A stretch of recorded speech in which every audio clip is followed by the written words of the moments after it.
Hello viewers, welcome to my YouTube channel learn with Joy. তো আজকের ভিডিওতে আমি তোমাদের সাথে ক্লাস 9 থার্ড ইউনিট টেস্ট 2025 সালে গণিতের সাজেশান দেব এবং এই ভিডিওতে আমি তোমাদেরকে তোমাদের পরীক্ষাতে ফাইনাল পরীক্ষাতে কী কী উপপাদ্য আসতে পারে এবং কী কী সম্পাদ্য আসতে পারে বলে দেব।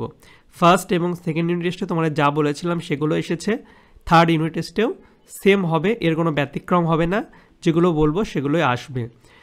তো আজকের ভিডিওতে উপাদ্য এবং সম্পাদ্য বলে দেবো এবং বলে রাখে আমি কিন্তু ক্লাস 9-এর অলরেডি তোমাদের টেক্সট বইয়ের সব সাজেশান কিন্তু দিয়ে দিয়েছি। পাটিগণিত, বীজগণিত, ঠিক আছে, জ্যামিতি, পরিমিতি, সব সাজেশান, রাশিবিজ্ঞান দিয়ে দিয়েছি।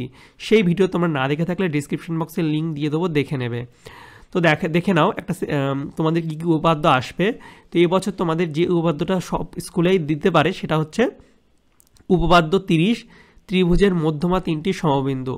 এই উপপাদ্যটা কিন্তু তোমাদের প্রতিটা স্কুলে আসার সম্ভাবনা আছে। 242 পৃষ্ঠাতে এটা আছে, তো ভালো করে পড়বে। এছাড়া নেক্সট হচ্ছে উপপাদ্য 29, এটাও অনেক ইম্পর্টেন্ট, এটা তোমরা পেয়ে যাবে 239 পৃষ্ঠা। এবং 3 নম্বর হচ্ছে উপপাদ্য 26, ঠিক আছে, এটা হচ্ছে 190 পৃষ্ঠা। সব থেকে বেশি এই উপপাদ্য 30 আর 29 ইম্পর্টেন্ট। এই দুটোর মধ্যে একটা তো তোমাদের পরীক্ষাতে দেবেই, বাকি থাকলো হচ্ছে তোমাদের যেটা বললাম উপপাদ্য 26। এছাড়া যাদের সিলেবাসে আছে তারা উপপাদ্য 27টাও করে রাখবে এবং তোমাদের হচ্ছে উপপাদ্য 20, এটা একটু দেখে রাখবে। অধ্যায় 9, যাদের অধ্যায় 9 পরীক্ষাতে হবে তারা হচ্ছে দেখে রাখবে 124 পৃষ্ঠায় উপপাদ্য 20। যাদের স্কুলে অধ্যায় 9 হবে না তাদের এটা দেখার দরকার নেই, যাদের হবে তারা দেখবে 124 পৃষ্ঠায় উপপাদ্য 20। এছাড়া তোমরা যাদের হচ্ছে তোমাদের 6 নম্বর অধ্যায় পরীক্ষাতে হবে তারা উপপাদ্য 15টা দেখে রাখবে তোমাদের 177 পৃষ্ঠায়, ভীষণ ইম্পর্টেন্ট। তো এই কটা উপপাদ্য তোমরা যদি দেখে রাখো, আশা রাখছি তোমরা এর মধ্যে থেকে পরীক্ষাতে কমন পাবে এবং তোমাদের স্কুলে যদি কিছু বলে থাকে যে এগুলো আসবে তো সেগুলো অবভিয়াসলি সেগুলোই দেখবে। এবার সম্পাদ্য। তো সম্পাদ্য তোমাদের দুটো চ্যাপ্টার আছে। তো প্রথম হচ্ছে কোষে দেখি 13, এখান থেকে তোমাদের যেগুলো করতে হবে 197 পৃষ্ঠা। এখান থেকে দেখো পরীক্ষা তোমাদের এই যে 7টা প্রশ্ন আছে এর মধ্যে থেকেই দেয়, বেশিরভাগ স্কুলে এর মধ্যে থেকেই দেয়।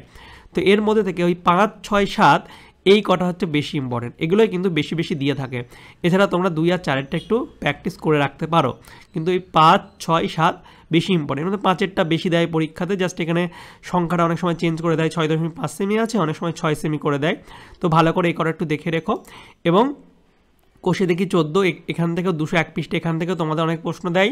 তো এর মধ্যে থেকে কোষে দেখি 14 থেকে 2, 4 এবং 5 এই 3টে হচ্ছে বেশি ইম্পর্টেন্ট, প্রতি বছর কিন্তু এখান থেকে প্রশ্ন দেয়। এছাড়া ব্যতিক্রম যদি কিছু আসে তাহলে তোমরা 1, 3, 8-এর এই প্রশ্নটা দেখে রাখবে।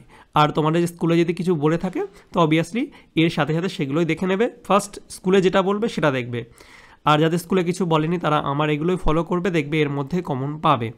এছাড়া তোমাদের আমি আগেই ক্লাস 9-এর সাজেশন বানিয়ে দিয়েছিলাম, ডেসক্রিপশন বক্সে লিঙ্ক দিয়ে দেবো, সেখান থেকে দেখে নেবে। এছাড়া ক্লাস 9-এর বিভিন্ন স্কুলের প্রশ্ন আমি শেয়ার করছি, সেগুলো তোমরা একবার চোখ বুলিয়ে নেবে, ঠিক আছে। আর তোমরা যদি অন্য কোনো সাবজেক্টে সাজেশন লাগে সেটা আমাকে কমেন্ট করে জানাবে, অন্য কোনো স্কুলের প্রশ্ন লাগলে সেটা আমাকে কমেন্ট করে জানাবে। আমি তোমাদের সব কমেন্টই পড়ি, তো আমি সেই মতো কিন্তু তোমাদের জন্য ভিডিও বানিয়ে দেবো, ঠিক আছে। তো চলো বাই, দেখা হবে তোমাদের সঙ্গে পরের একটা ভিডিওতে। Thank you for watching my videos.